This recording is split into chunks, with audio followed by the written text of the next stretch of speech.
हरिओम आत्मी भक्तजनों, सब प्रेम जय श्री हरि। आज का प्रसंग है संतों के वचन से जीवन का क्षण बदल जाता है। चाहे एक वाणी ही संतों से आपके कानों में हो, अमृत में क्यों न गूंजी हो, आपका जीवन ही संतों के सत्संग से, उनके उस वाणी से अमर हो सकता है। इस ढंग की एक प्रसंग है। राजगृह में रोहिणी नामक के एक चोर था। चोर के पिता ने मरते वक्त कहा था, बेटा तुम्हें अगर अपने व्यवसाय में सफल होना है तो कभी कथा कीर्तन में मत जाना, साधुओं के उपदेश को मत सुनना जहाँ साधुओं के उपदेश हो रहे हो। अगर ऐसे स्थान से गुजरना पड़ा तो दोनों कानों में उंगली डाल देना, कान को बंद कर लेना। किसी दिन संयोग से रोहिणी ऐसे रास्ते से जा रहा था जहाँ तीर्थंकर भगवान महावीर स्वामी कुछ उपदेश कर रहे थे। उसने झट से अपने पिता के वचन को याद कर दोनों कानों में, दोनों हाथों में उंगलियां डालकर बंद कर लिया ताकि उनकी वाणी न सुन सके। इतने ही संयोग देखे कि पैरों में कांटा चुभ जाता है, तो कांटा निकालने के लिए कान से उंगली को हटाना पड़ता है और हाथ पैर तक जाता है। अब तो महावीर का उपदेश उसके कानों में चला गया। उपदेश का कुछ अंश तो वह सुन लिया। उसी वक्त महावीर का उपदेश का यह अंश उसके कानों में गया कि देवताओं की शरीर की छाया नहीं पड़ती।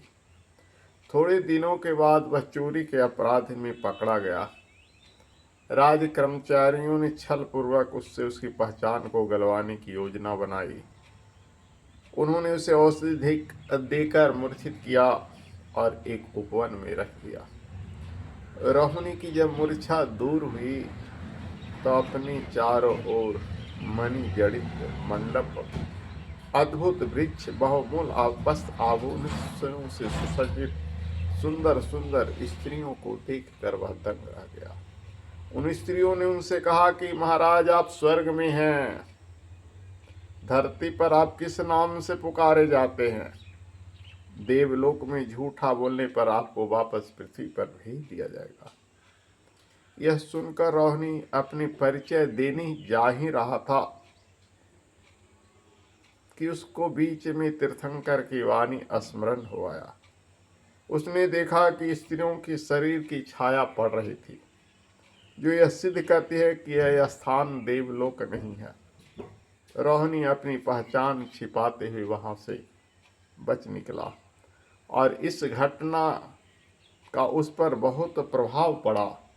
उसने सोचा कि जिस एक वाक्य से मुझे इतना लाभ हुआ, मेरा जीवन बच गया, राजदंड से मैं बच गया, उस तीर्थंकर महावीर के चरणों में अगर मैं स्वयं को समर्पित कर दूं तो स्वयं का कितना भला होगा, कितना अधिक उपकार संभव होगा।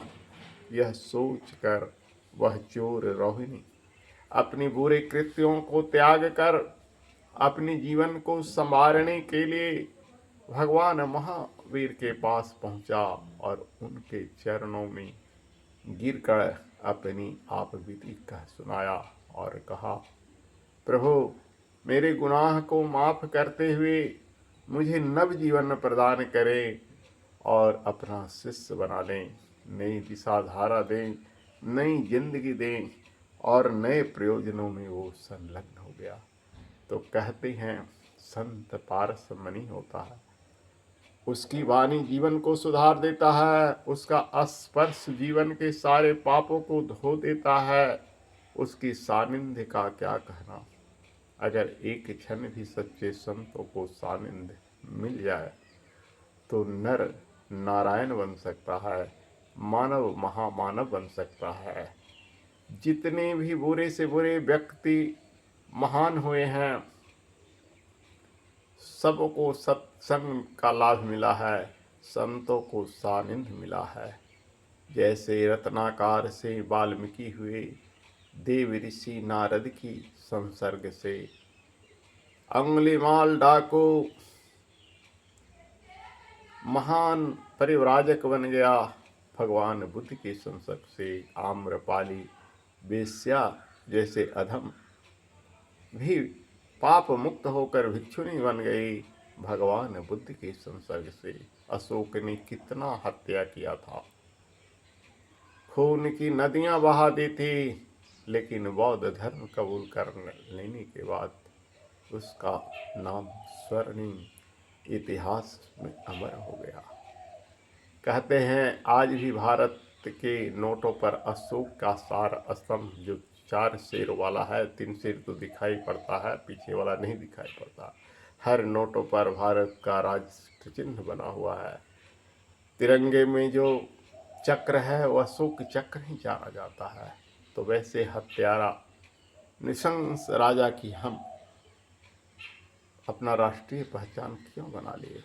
क्योंकि वह अहिंसा का पुजारी बन गया, भगवान बुद्ध का भक्त बन गया। तो संत का संसर्ग ऐसा ही सुखद होता है जो मनुष्य को महान बना देता है। हरि ओम तत्सत ओम।